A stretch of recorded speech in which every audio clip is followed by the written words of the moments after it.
अच्छा चलो वही कल का फिर वो लास्ट टाइम जो रिकैप हमने किया था, electronic configuration of large atoms, ठीक है, वहां से हम स्टार्ट कर रहे हैं। ठीक है, तो हमने वो कहा था कि 288 करके ना, इट्स मोस्टली वो जो स्मॉलर एटम्स होते हैं ना, उनकी इलेक्ट्रॉनिक कन्फिग्रेशन होती है 288 करके। सही है। तो लार्ज एटम्स जो है ना उनका हमें किस तरह, मेरी आवाज क्लियर आ रही है ना? जी सर। ठीक है। अच्छा खैर, लार्ज एटम्स का इशू ये है कि लार्ज एटम्स में वो 288 वाला काम नहीं चलता। क्यों? क्योंकि जो बड़े एटम्स होते हैं ज्यादा इलेक्ट्रॉन्स होते हैं, तो उधर मसला ये आ जाता है कि जो बड़े शेल्स होते हैं ना, उसमें इलेक्ट्रॉन्स की क्वांटिटी ज्यादा होती है। ठीक है, तो उनको फिल करना इतना आसान नहीं होता। ठीक है, और वो एडवांस लेवल पे, ए लेवल्स में आप डिटेल में पढ़ोगे। अभी फिलहाल सिर्फ आपको सिंपल सा याद रखना है कि अगर उन्हें किसी, if they ask you for a big atom, ठीक है, अ, गानी आपका माइक ऑन है, वो उधर से वो आवाज आ रही है।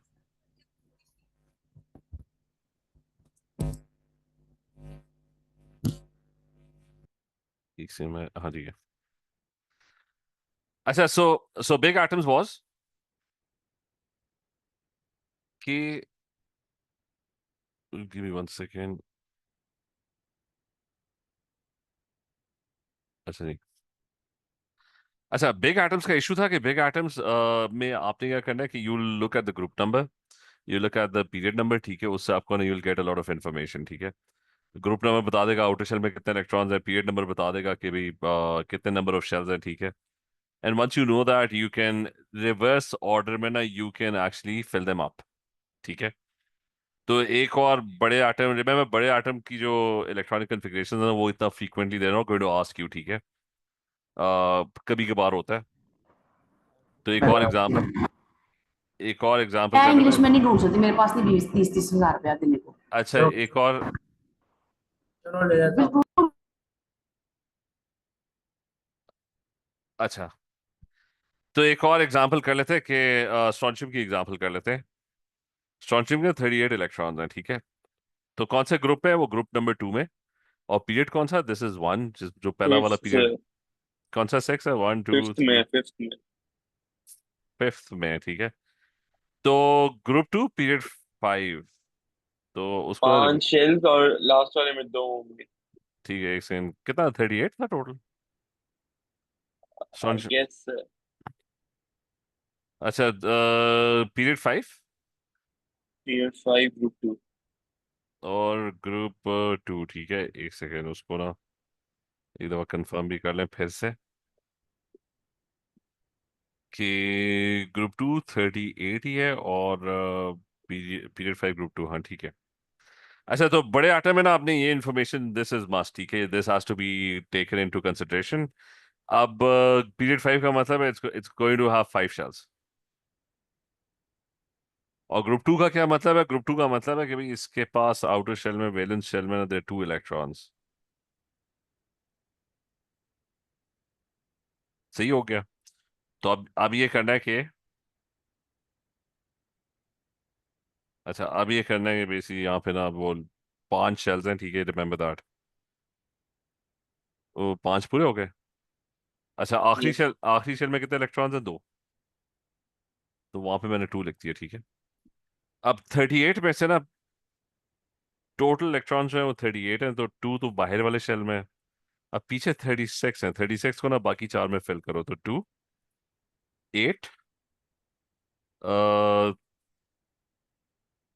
अब थर्ड शेल, रिमेंबर कि वो हमारा जो रूल था कि वो जो बड़े एटम्स का था कि 2 इलेक्ट्रॉन है, 8 इलेक्ट्रॉन है, थर्ड शेल में मैक्सिमम 18 इलेक्ट्रॉन्स है, और फोर्थ शेल में 32 इलेक्ट्रॉन्स मैक्सिमम होते हैं। ठीक है, और इस तरह सो ऑन ना। तो 2 8 36 पूरे करने हैं, तो यहाँ पे 18 अगर पूरे भी कर लो ना, फुल भी कर लो, तो अभी हमारे पास कितने हुए इलेक्ट्रॉन्स? 36 हुए हैं कि नहीं? ये कितने हुए? 8 टू 10 28 हुए हैं, 28 तक पहुंचे, और 2 ये 30 हो गए, तो 8 इलेक्ट्रॉन्स इधर आ रहे हैं।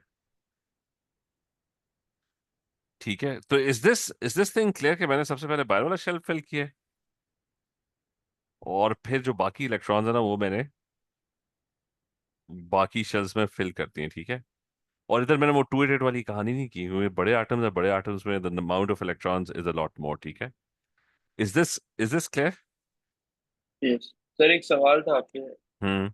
सर जैसे लाइक अगर लिथियम पे दस नहीं आयरन है, जैसे उस पर अगर +2 का चार्ज होगा, तो लाइक उसके इलेक्ट्रॉन्स कम होंगे, प्रोटॉन्स उतने ही रहेंगे ना सर? हाँ, वही हमने कहा था ना कि जो न्यूक्लियस होता है वो तो वहीं का वहीं होता है ना, ठीक है। ठीक है। न्यूक्लियस पे तो कोई फर्क नहीं पड़ना, इसको इसको कुछ भी नहीं होना बीच में। जो भी होना है वो इलेक्ट्रॉन ज्यादा ज्यादा हो जाने या कम हो जाने, ठीक है। -2 का मतलब इलेक्ट्रॉन ज्यादा हो गए हैं, प्लस का मतलब इलेक्ट्रॉन्स कम हो गए, ठीक है। सही। तो चलो ठीक है, अब हम रेडी हैं, अब हम वर्कशीट ही स्टार्ट करते हैं। हमने थोड़ा बहुत एक बेसिक सा प्योर टेबल भी डिस्कस कर लिया था, क्योंकि उसके बगैर तो काम चल नहीं था। तो हमें थोड़ी बहुत एटम्स के साथ ना फेमिलियरिटी वगैरह। अच्छा, ये वर्कशीट मैंने उधर सेंड भी की थी, एक सेकंड, किधर है वर्कशीट?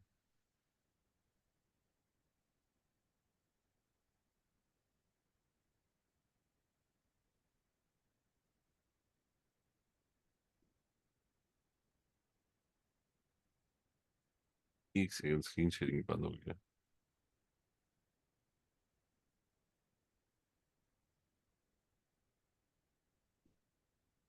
तो इसको साइड पे करते हैं, एटॉमिक स्ट्रक्चर ये वाली।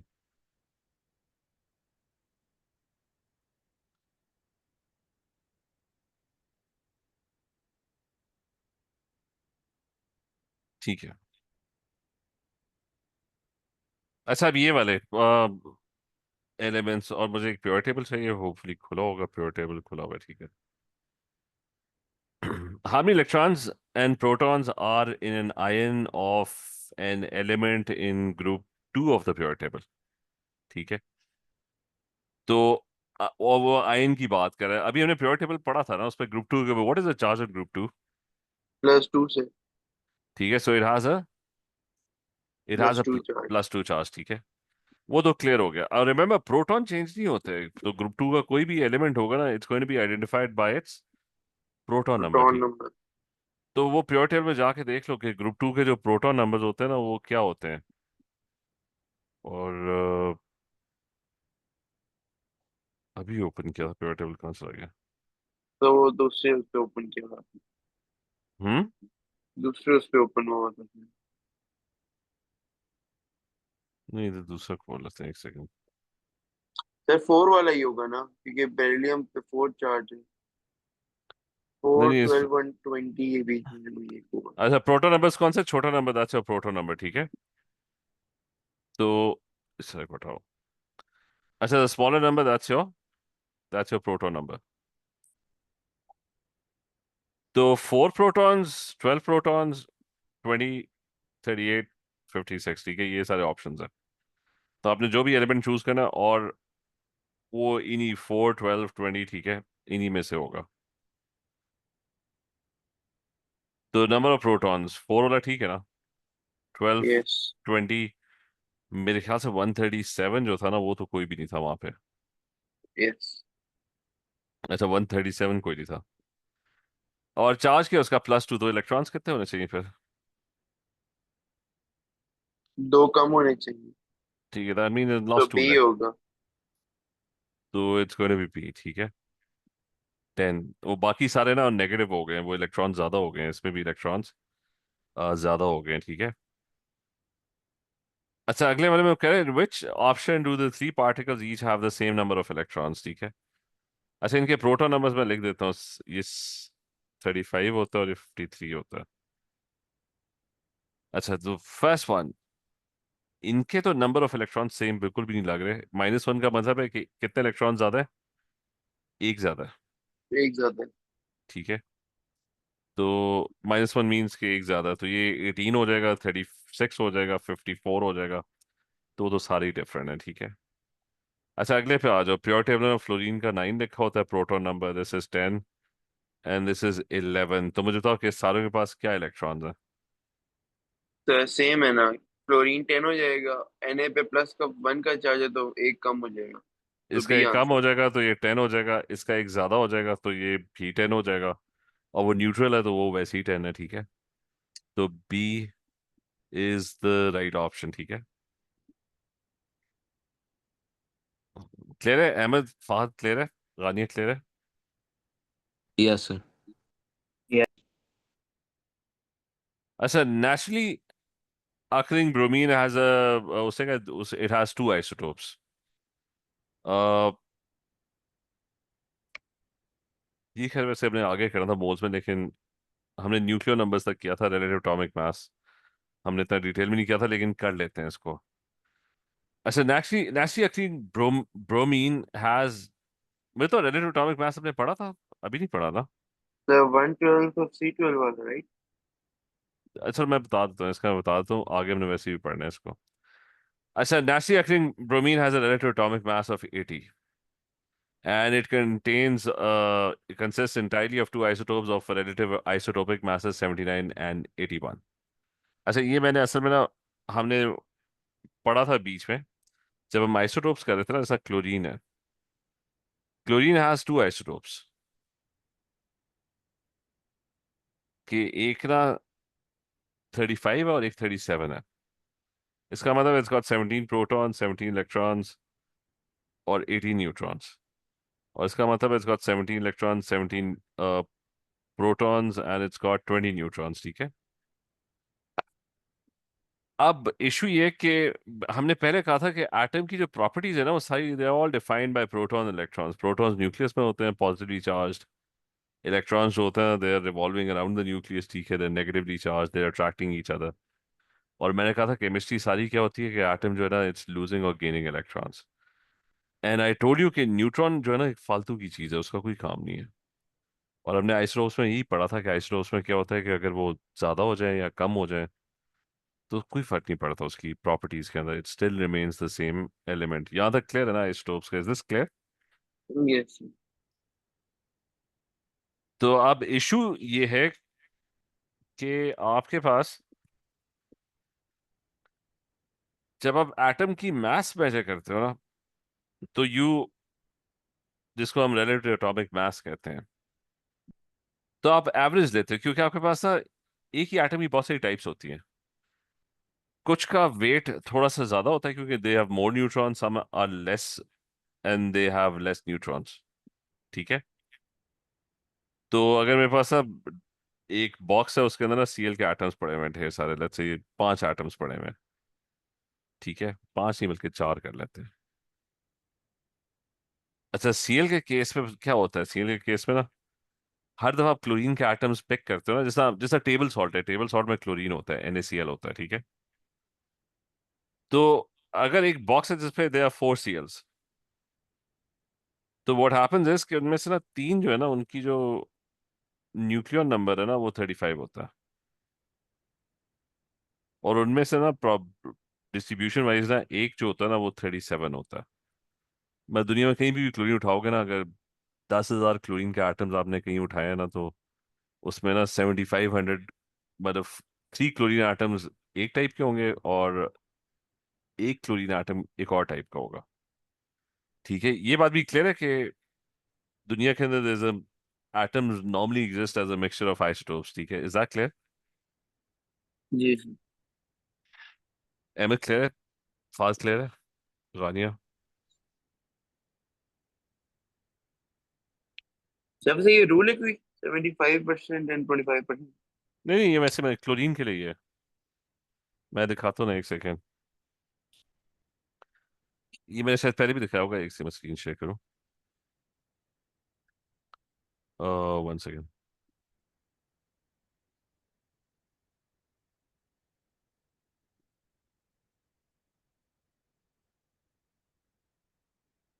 अच्छा, ये बताना कि ये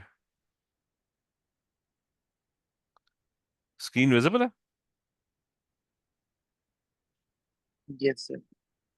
नहीं, जिसपे मैं क्रोम पे हूँ। Yes sir. अच्छा, मैं वो दिखा देता हूँ, कार्बन के ना आइसोटोप्स। अच्छा, कार्बन के आइसोटोप्स अगर मैं देखूँ ना यहाँ पे विकिपीडिया के पेज पे, और रिमेम्बर न्यूट्रॉन फालतू की चीज़ है, न्यूट्रॉन को कोई खास, न्यूट्रॉन एटम्स में ज्यादा होते हैं कम होते हैं, ठीक है। अभी देखो ना, कार्बन के ना आइसोटोप्स सारे के पास जी जो है नंबर ऑफ प्रोटॉन्स है, और एन जो नंबर ऑफ न्यूट्रॉन्स है, ठीक है। न्यूट्रॉन वेरी किए जा रहा है, लेकिन हर कार्बन के पास ना नंबर ऑफ प्रोटॉन जो है वो एग्जैक्टली सिक्स है, वो चेंज नहीं होता, और वही नंबर ऑफ इलेक्ट्रॉन्स होते हैं, ठीक है। तो इनमें ना सारे एटम्स इक्वली एग्जिस्ट नहीं कर रहे होते, कुछ जो होते हैं वो ज्यादा अबंडेंट होते हैं। तो इस केस पे ना जो सबसे अबंडेंट एटम है ना, जो कार्बन 12 जिसे कहते हैं, स्टेबल जिसका लिखा हुआ है, ये 99% लिखा हुआ है, 98.8%, अप्रोक्सीमेटली 99%। 99% दुनिया में जितना भी कार्बन है ना, वो ये वाला कार्बन है। यानी अगर आप 100 एटम्स उठाओगे ना, तो 99 of them will be carbon 12। और एक और स्टेबल कार्बन है जिसके पास 7 न्यूट्रॉन्स होते हैं, ये वाले। अच्छा, वो जो है ना, वो उसकी प्रोबेबिलिटी जो है ना, वो 1%, यानी 100 एटम उठाओगे ना, उसमें एक कम से कम निकल आएगा आपके पास, you will be getting carbon 13। और बाकी सारे जो है ना, वो बहुत ही रेयर है। मतलब रेयर इतने हैं कि वो, मतलब लाखों एटम्स उठाओगे ना, तो शायद उनमें से कोई एक निकल आएगा, ठीक है। तो मोस्टली इट्स दीज टू। तो हर एटम का ना एक डिफरेंट वो होता है, ठीक है। Is this part clear? Yes sir. अच्छा, so coming back to this, मैं क्लोरीन का सिर्फ एग्जांपल दे रहा था ताकि हम ये क्वेश्चन समझने, विच इज कि क्लोरीन के केस में ना 75% एटम्स जो होते हैं वो क्लोरीन 35 होते हैं, जिनके पास 18 न्यूट्रॉन्स होते हैं, and there are 25% atoms which are chlorine 37 which have 20 neutrons। ये ऑन एवरेज उनके पास ये होता है। तो चार में से ना तीन जो होंगे ना, वो ये वाले होंगे, और एक एटम जो होगा ना, वो थोड़ा सा हेवियर होगा। अच्छा, जब हम रिलेटिव एटॉमिक मास की बात करते हैं ना, तो relative atomic mass is the average of the mass. तो अब ये चार एटम्स की जरा एवरेज निकालो ना, कि मास क्या बनेगी इनकी एवरेज मास, क्योंकि एक का वेट जो है वो 35 है, तीन का वेट 35 है, एक का 37 है। इसको, इसकी एवरेज मास कैसा निकालेंगे इस एटम की? तो सारों को ऐड, 35.5 तो 35.5 बन रही है ना, ठीक है। सारों को ऐड करो, 35 + 35 + 35 + 37, डिवाइड बाय 4। और डिवाइड बाय 4, जैसा एवरेज लेते हैं ना। तो ये यहाँ पे देख भी लो ना, कि अगर मैं प्योर टेबल खोलूं, तो ये जो राइट साइड पे क्लोरीन आ रहा है, अच्छा सॉरी, मेरी स्क्रीन, एक सेकंड, एक सेकंड, मेरी स्क्रीन हैंग हो गई।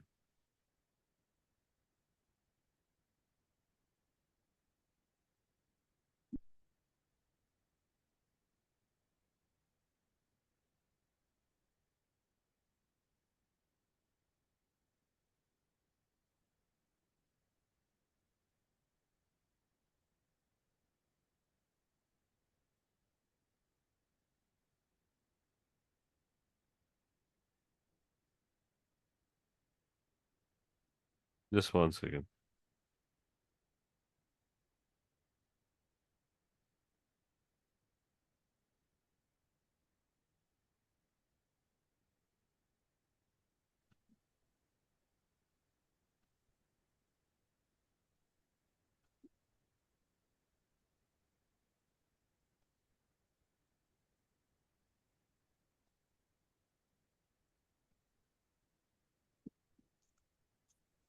अच्छा अच्छा खैर, फिर। अब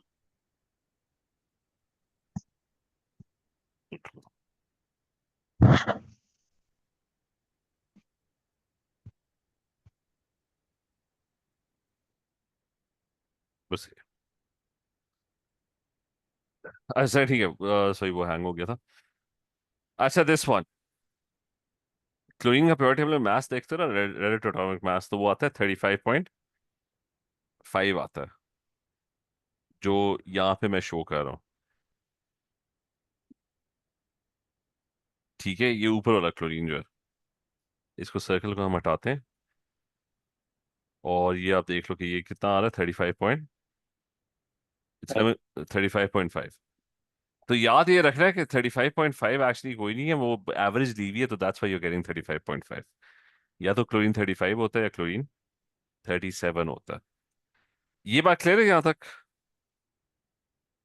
यस। अच्छा, अब इस क्वेश्चन को सॉल्व करना है। अब वो कह रहे हैं वो कह रहे हैं ब्रोमीन दो टाइप्स के हैं, 79 है, और ब्रोमीन जो है ना एक 81 है, उसने क्वेश्चन में कहा। लेकिन वो कह रहा है कि उसकी जो रिलेटिव एटॉमिक मास है ना, वो जो एवरेज आपने ली है ना, वो कह रहा है वो 80 आ रही है।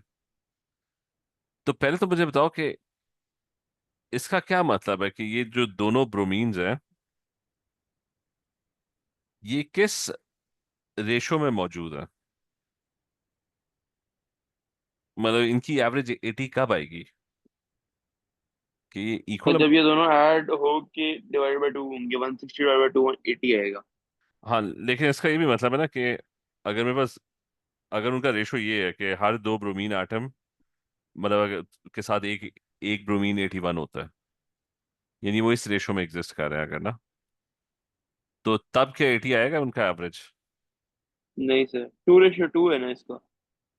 तो इसका मतलब है वो 80 तो एवरेज तभी आएगी जब दोनों इक्वल रेशो में एग्जिस्ट कर रहे होंगे ना। जी सर। कि अगर मैं चार सैंपल उठाऊं, उनमें से दो, two of them are bromine 79 और two of them come out to be bromine 81, ठीक है, तो अगर मैं एवरेज अभी भी लूं तो वो क्या आएगा, वो 80 आएगा, राइट। तो इसका मतलब है कि वो मिडिल में एवरेज इसीलिए आ रही है कि वो दोनों एटम्स इक्वल क्वांटिटी में प्रेजेंट है, ठीक है। तो इसका आंसर क्या है, it's going to be equal proportions. Equal proportion. तो जो एटम जिसका प्रोपोर्शन या जिसकी अमाउंट या जिसकी अबंडेंस जो है ना वो ज्यादा होगी ना, तो वो ऑटोमेटिकली जब आप एवरेज लेते हो तो वो उसके ज्यादा करीब चली जाती है। जैसे यहाँ वाले क्लोरीन के केस में, क्लोरीन 35 ज्यादा अबंडेंट है ना, तो जब आप इसकी एवरेज लोगे तो वो 35 के ज्यादा करीब आएगी। अगर 35 और 37 जो है ना वो एग्जैक्टली इक्वल क्वांटिटी में होते हैं ना, तो एवरेज जो होती है वो एग्जैक्टली कहाँ आती है, बीच में आती है, it would have come out to be 36, right.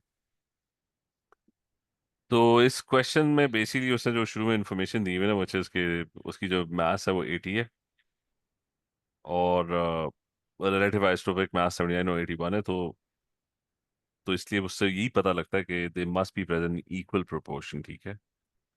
ये बात समझ आइए, यस सर। अहमद समझ आइए, Fahd Ghania, is this clear. Yes. तो आसान वाले पे चले जाते हैं अगले पे। वो क्या है, element x forms positive ion. अच्छा, एक सेकंड में दे रहा था।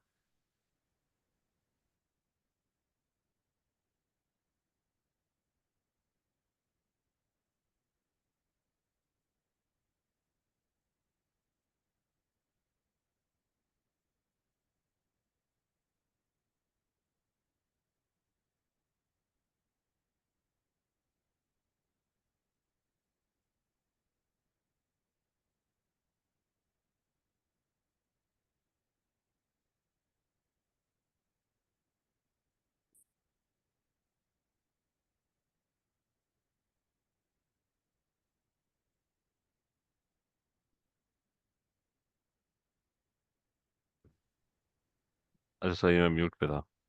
हाँ, आवाज आ रही है। Yes sir. इसका क्या आंसर है, element x forms a positive ion with electronic structure 288। तो कह रहा है सर पॉजिटिव डी आयन, होगा। ठीक है, पॉजिटिव आयन है, इसका मतलब है इसने एक इलेक्ट्रॉन एग्जैक्टली लूज किया ना, तो इसके यस असल सर। में कितने इलेक्ट्रॉन्स होंगे, 2881। 281 होगा असल में ना। तो इसका मतलब है इलेक्ट्रॉन्स अगर उसके पास कितने बने, ये 19, तो इसके असल में प्रोटॉन्स भी 90। 19 ही होंगे, ठीक है। तो उसने एक इलेक्ट्रॉन लूज किया हुआ था। अगला, which statement about the number of particles in atoms is correct. Apart from hydrogen most atoms contain, अच्छा, apart from hydrogen most atoms contain, या बैठ के ना देखना पड़ेगा पीरियोडिक टेबल। क्या नजर आ रहा है ज्यादातर एटम्स के अंदर। तो वो मैथ नंबर ज्यादा है। लाइक नहीं, न्यूट्रॉन ज्यादा है इलेक्ट्रॉन से, प्रोटॉन से। नहीं, नहीं, ये देखो बराबर है। मैं 6 और 12 करो ना, तो न्यूट्रॉन्स कितने हैं, 6 हैं। But sir in the most cases तो यही है ना। नहीं, इस मैं वैसे कह रहा हूँ 6 प्रोटॉन और 6 न्यूट्रॉन्स है ना। जी सर। 7 और 14 का क्या मतलब है? 7 प्रोटॉन है और 7 मतलब 14 माइनस 7, 8 और यस, 16, 8 ये भी प्रोटॉन सेम है। 8 न्यूट्रॉन है। चलो जो आगे आ जाते हैं, 9 और 19, तो 9 प्रोटॉन्स और 10 न्यूट्रॉन्स। तो 15 और 31 कितने प्रोटॉन्स? 15 प्रोटॉन्स। 16। हाँ तो ठीक है, मेरे ख्याल से ये एल्यूमिनियम का भी कर लो, 13 और 27, 13 प्रोटॉन्स 14 न्यूट्रॉन्स है। तो उससे ऑल का नहीं लिखा था वर्ड, और आई गेस ये अप्लाई हो रहा है, मतलब अगर हम इसको इसकी राउंडेड वैल्यूज लेना, ये असल में ए लेवल्स का प्योर टेबल खुला हुआ है। 26 और 56, तो 26 प्रोटॉन्स 30। 30 न्यूट्रॉन्स ना। 26 और 56 तो 30 हो जाएगा ना। हाँ, तो इसका मतलब है ये अप्लाई कर रहा है, न्यूट्रॉन जो है वो बहुत सारे एटम्स में प्रोटॉन से ज्यादा है। ठीक है, सो ये आंसर। Yes sir. क्योंकि मेरे ख्याल से अभी तक हमने जितने भी चेक किए थे ना, उनमें प्रोटॉन न्यूट्रॉन से ज्यादा नहीं थे, और इलेक्ट्रॉन और प्रोटॉन तो बराबर होते हैं। ठीक है, वो तो वैसे ही गलत है, ये दोनों तो लास्ट टू तो वैसे ही गलत है। सही है। Yes sir. अच्छा, इन दोनों का बताओ, इन दोनों का सेम किया कोई वैसे आंसर करते हैं?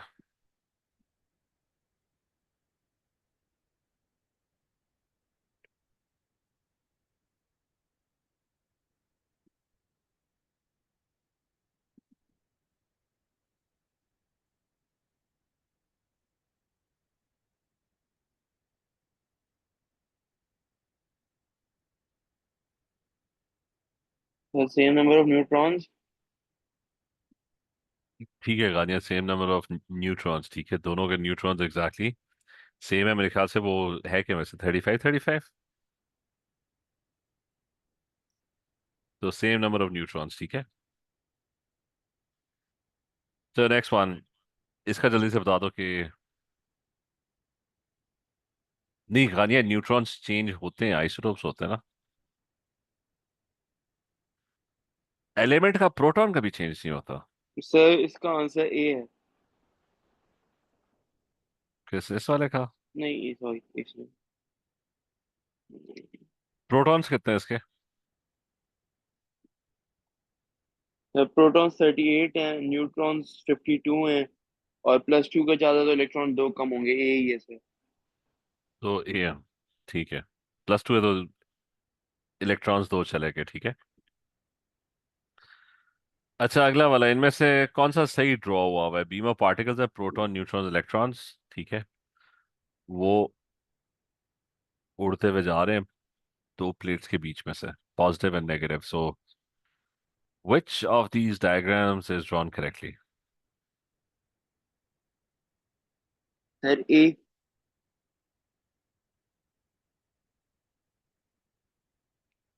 फहद अहमद, आप भी ट्राई करो आंसर करना। अच्छा, और ये क्यों है? सर इलेक्ट्रॉन्स पे एक नेगेटिव चार्ज होता है, तो they will be attracted towards the positive side, और थोड़े लाइटर होते हैं तो थोड़ा ना ज्यादा वो मूव करेंगे ना, मतलब कम डिफ्लेक्ट होंगे। नेगेटिव साइड की तरफ प्रोटॉन पे पॉजिटिव चार्ज होता है, सो अकॉर्डिंग टू द ठीक लॉ है, ऑफ अट्रैक्शन उस तरफ जाएगा, और न्यूक्लियन पे कोई चार्ज ही नहीं होता, वो सीधा जाएगा। बस ठीक है। तो इस पे कुछ, अच्छा इस पे मुझे बताओ। अच्छा, उसने कहा particles X and Y are what? First उसने ऑप्शन दिया हुआ है मेटल एटम्स। मुझे बताओ कि मेटल एटम्स प्योर टेबल के किस साइड पे होते हैं, लेफ्ट साइड और राइट साइड? Right side. मतलब मैं प्योर टेबल खोलूं? अच्छा, एटम जो होता है वो सर आइडेंटिफाई, नॉन मेटल्स या मेटल्स? मैं मेटल की बात कर रहा हूँ। ओह सॉरी, वो लेफ्ट साइड पे होते हैं। वो देख लेते ना, एक 8 है और एक 17। Remember, elements are identified according to the proton numbers. ठीक है, मतलब अगर किसी भी एलिमेंट को आइडेंटिफाई करना है ना, वो उसके प्रोटॉन्स है। ठीक है, ये कम ज्यादा हो सकते हैं इलेक्ट्रॉन्स और न्यूट्रॉन्स। ठीक है, एलिमेंट का ये चेंज नहीं होता। तो 8 और 17, 8 और 17 देख लेते हैं कि 8 और 17 कहाँ पे है कि 8 कहाँ पे? ऑक्सीजन है। ठीक है, और 17 क्लोरीन होगा सर। हाँ, 17 जो है वो वो क्लोरीन होगा।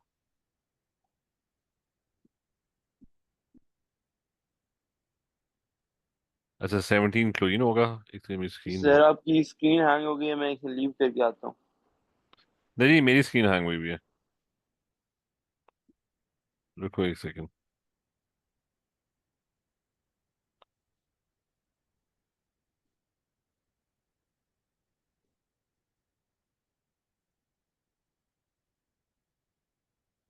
अभी आ जाती है स्क्रीन।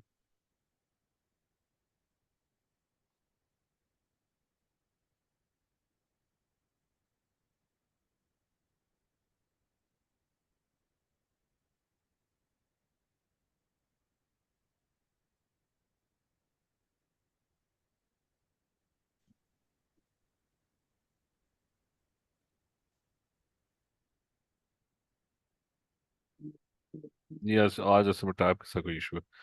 अच्छा वापस इस पे आए। मैं सिर्फ प्योर टेबल खोलता हूँ ये, इसको कोई मसला हो जाता है। अच्छा तो वापस इस पे ना, 8 प्रोटॉन्स और 17 प्रोटॉन्स, ठीक है। तो इसको देखना है प्योर टेबल में कहाँ पे, तो एक तो वो था 8 प्रोटॉन्स जो है ना वो तो ऑक्सीजन है, ठीक है, इट्स ओवर हियर। और 17 प्रोटॉन्स वाला क्लोरीन है। तो नॉन मेटल है या ये मेटल है प्योर टेबल के राइट साइड पे? तो दोनों नॉन मेटल है। ठीक है, वो मैंने कहा था कि ये बोरॉन्स है ना, यहाँ पे ये साइड पूरी नॉन मेटल्स और लेफ्ट साइड सारी मेटल्स हैं। तो ऑक्सीजन और क्लोरीन की बात हो रही है, ठीक है। तो इसका मतलब है both of them are non metal, ठीक है।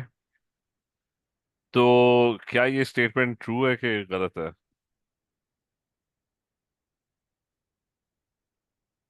तो ट्रू है। ये नॉन मेटल तक तो बात ठीक है। वो मसला ये है कि क्या ये एटम्स हैं या नहीं है। And when they use the word atoms they basically referring to neutral atoms, ठीक है। तो मुझे तो कि क्या ये न्यूट्रल है कि नहीं है। नहीं सर। तो क्या चार्ज है इनके ऊपर? उसने दो गेन किए, नेगेटिव आयंस हैं सर ये। हाँ तो ये वाला -2 है और ये वाला इसने नेगेटिव आयन है। हाँ एक इलेक्ट्रॉन गेन किया हुआ है, -1, so so they both basically negative ion. Ions, ठीक है। अगला वाला है, what is the nuclear number of the isotope of uranium 235? मतलब वो क्या इसकी बात कर रहा है कि किसका न्यूक्लियर नंबर क्या है? 235। 235 वही न्यूक्लियर नंबर होता है, ठीक है, टॉप वाला। प्रोटॉन प्लस न्यूट्रॉन, ठीक है। अच्छा, an atom of element X is represented by X37. Which statement about an atom of X is correct? तो पहले तो मुझे बताओ कि इसकी जो पोजीशन है, लोकेशन जो है, वो मैं किस नंबर से आइडेंटिफाई करूं प्योर टेबल में? Proton number. जो कि क्या है? लिथियम है। ठीक है, इसका प्रोटॉन नंबर 3 है, ठीक है। तो एटम को आइडेंटिफाई करना है, लिथियम है। लिथियम किधर पड़ा हुआ है? लिथियम पड़ा हुआ है ये ग्रुप इधर। 2 में। हाँ ये इधर पड़ा हुआ है, ठीक है। ग्रुप 1 में। और इस पे कंफ्यूज ना होना, कब वो अक्सर ये जो न्यूक्लियर नंबर होता है वो चेंज हो सकता है। ये वाला जो नंबर है ना नीचे वाला, वो हमने पहले डिस्कस किया हुआ, आइसोटोप्स होते हैं वो चेंज हो सकता है। प्रोटॉन नंबर प्योर टेबल में प्रोटॉन नंबर कभी चेंज नहीं होगा, ठीक है। अच्छा so coming back to this, which statement about an atom of X is correct? तो वो तो ग्रुप 1 में था ना, ये दोनों तो गलत हो गए ना। अच्छा वो क्या है, total number of proton electron is 6, is that true? Sir फिर से आपकी स्क्रीन हैंग हो गई है। हाँ। अच्छा एक सेकंड है ना, मैं ना इसको खोल ही कहीं और देता हूँ, ये भी मसला कर रहा है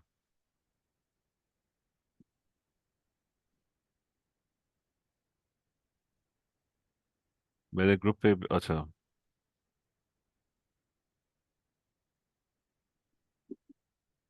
जैसे होल्ड ऑन, डिवाइस चेंज करो।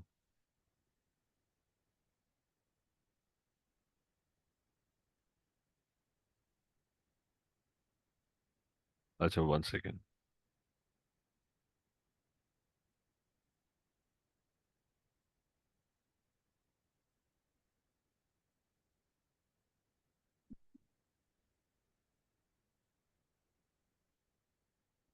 अच्छा वो कौन सी एटॉमिक स्ट्रक्चर?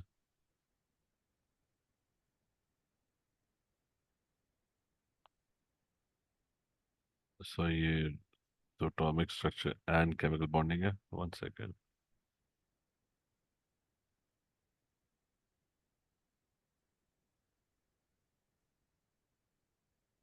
ये वाली थी।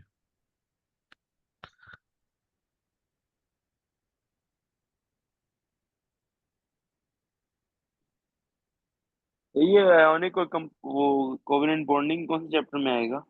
वो बस इससे नेक्स्ट मैं एक स्कीम ऑफ वर्क भी शेयर कर दूंगा, ताकि वो आपको पता हो कि इस वीक हमने क्या करना है, ठीक है? अच्छा चलो ये वाला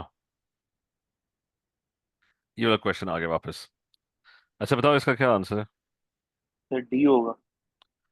इसका नहीं, इस वाले में सी में क्या मस्त है इस वाले में?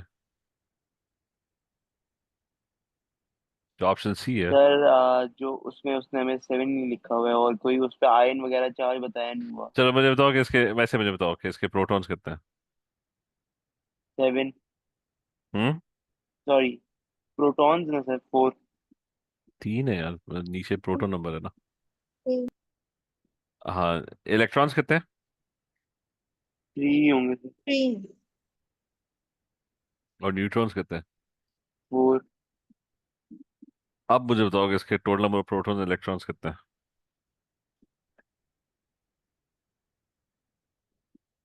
और टोटल नंबर ऑफ प्रोटॉन्स और इलेक्ट्रॉन्स कितने हैं? सिक्स नहीं है? 6। 6 है। उसे कंफ्यूज किया हुआ है ना वो आप। वो जो सेवन है वो तो प्रोटॉन्स प्लस न्यूट्रॉन्स है ना, सेवन तो ये है कि अगर प्रोटॉन और न्यूट्रॉन्स को ऐड अप करो ना, ठीक है, तो सी ठीक है। जी, जी। अच्छा अच्छा, which property decides the order of the elements in the pure table? मुझे तो प्योर टेबल में एलिमेंट्स किस की बेसिस पे ऑर्डर्ड है?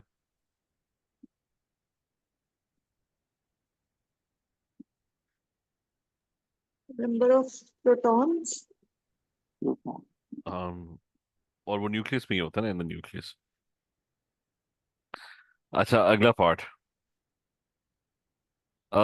ग्राफ गिवन है, the number of outer shell electrons, ठीक है, याद रखना वो सिर्फ प्लॉट कर रहा है। ये जो साइड नहीं है, ये जो इसने पूरा यहाँ पे ये बनाया हुआ है, वो प्लॉट कर रहा है number of outer shell electrons, ठीक है? तो बताओ कि प्लॉटेड अगेंस्ट प्रोटॉन नंबर्स, तो प्रोटॉन नंबर्स, रिमेंबर एटम्स के लिए प्रोटॉन और इलेक्ट्रॉन्स बराबर होते हैं, ठीक है? लेकिन is only asking for the outer shell electrons.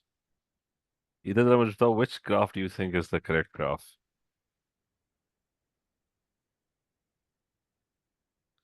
अगर एक एटम के पास वन प्रोटॉन है तो उसके आउटर शेल में कितने इलेक्ट्रॉन्स होंगे? ये उसके पास इलेक्ट्रॉन्स होंगे कितने अगर उसके पास वन प्रोटॉन है? 1। तो उसके पास वन इलेक्ट्रॉन होगा, और वही उसका आउटर शेल होगा। तो ये वाला तो खैर गलत हो गया, डी। ठीक है, डी इज रॉन्ग। अच्छा आगे आ जाओ कि अगर उसके पास टू प्रोटॉन्स होंगे तो उसके पास कितने इलेक्ट्रॉन्स होंगे? 2 ही होंगे सर। नहीं, और आउटर शेल में सर, आउटर शेल में हाँ हाँ। तो 0 नहीं होंगे। 2 तो एक अंदर एक वाले ही, सेल में। बस एक ही शेल होगा ना, वही उसका आउटर शेल होगा ना। ऐसे ही। अच्छा आप बताओ, अगर उसके थ्री प्रोटॉन्स होंगे तो उसके इलेक्ट्रॉन्स कितने होंगे? थ्री, तो उसकी इलेक्ट्रॉनिक कन्फिग्रेशन क्या होगी? आउटर में एक होगा। फिर आउटर में एक होगा, क्योंकि अगर उसके पास थ्री प्रोटॉन्स है, थ्री इलेक्ट्रॉन्स है, तो उसका मतलब है उसके पास उसकी इलेक्ट्रॉनिक कन्फिग्रेशन टू और वन है ना, तो उसके आउटर में वन होगा। Is this clear? Yes sir. और इसी तरह अगर फोर होगा तो उसका मतलब है फोर प्रोटॉन्स, उसका मतलब है फोर इलेक्ट्रॉन्स, उसका मतलब है दो अंदर वाले शेल में, दो बाहर वाले शेल में, ठीक है? तो ग्राफ आई गेस ये बी की तरह बन रहा होगा ये वाला। वो चेक भी कर लेते हैं कि अगर उसके एट प्रोटॉन्स होंगे और उसके एट इलेक्ट्रॉन्स होंगे तो it's going to be two and six, right? तो उसके आउटर शेल में कितने इलेक्ट्रॉन्स होंगे? सिक्स। तो वो सिक्स ही आ रहा। ठीक है, क्लियर है, B is the answer for this one. सही है। Yes sir.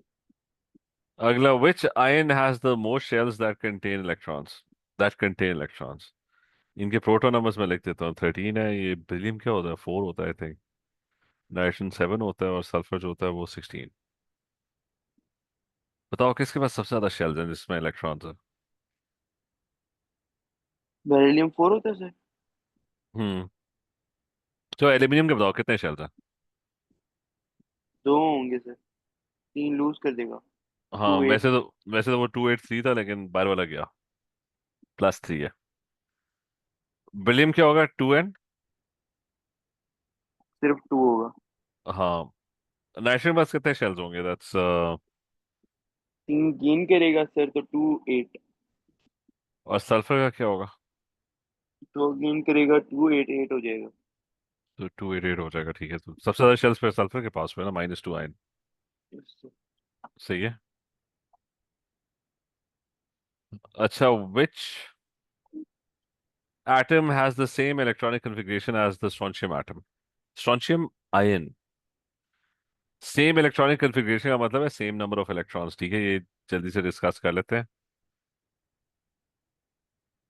स्ट्रॉन्शियम ये बैठा हुआ है, स्ट्रॉन्शियम, ठीक है। सर स्ट्रॉन्शियम का, ऑप्शंस क्या थे? वो ऑप्शन में मैं आता हूँ, मेरे स्ट्रॉन्शियम का आयन होगा तो उसके पास कितने इलेक्ट्रॉन्स होंगे? +2 होगा सर उससे चार्ज। ठीक है, तो उसके पास कितने इलेक्ट्रॉन्स होंगे? 36।